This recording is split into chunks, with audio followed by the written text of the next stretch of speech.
The honourable member for Cape Breton Centre. Thank you, Mr. Speaker.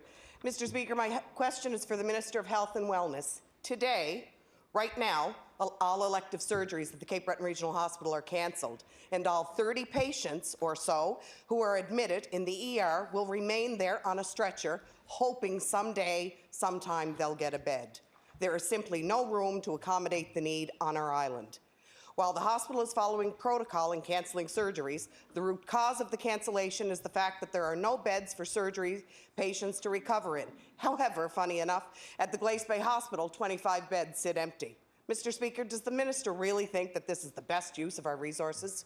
The Honourable Minister of Health. Thank you, Mr. Speaker. We certainly recognize as a government the importance of providing care to Nova Scotians. That in primary care and community settings, Mr. Speaker, that's why we continue to invest in programs to support the expansion of primary care. That, Mr. Speaker, has seen the effectiveness. Order, please. The Honourable Minister of Health has the floor. The level of interruptions here is getting intolerable here, so I won't permit any more interruptions. There'll be a question and there'll be a time to respond. The Honourable Minister of Health.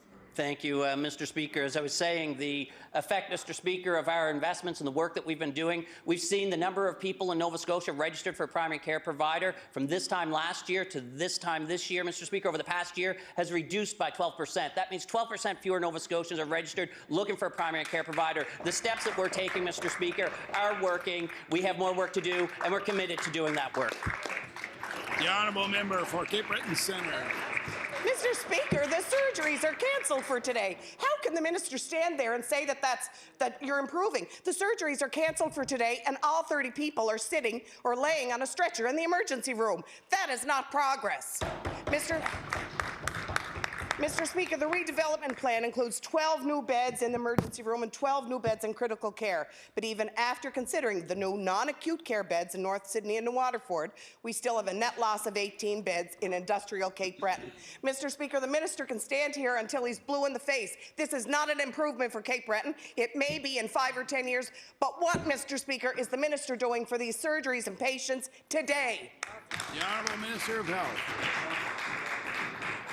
Thank you, Mr. Speaker. As the member would know, the Nova Scotia Health Authority manages and operates our hospital facilities throughout the province. They, I assure you, Mr. Speaker, are as concerned as we are in government, the members opposite, indeed Nova Scotians within that are serviced within the Cape Breton regional area. But, Mr. Speaker, I assure you that every effort is being made to identify a process. I know for a fact the Deputy Minister and I were engaged on this very topic last night. Mr. Speaker, we continue to engage with the executives within the Nova Scotia Health Authority and their staff to come up with the plan to address the very issue the members raised. Work is ongoing, Mr. Speaker, and I look forward to seeing the results of those steps, Mr. Speaker, just like the positive results that we're seeing in areas like primary health care that I've highlighted earlier.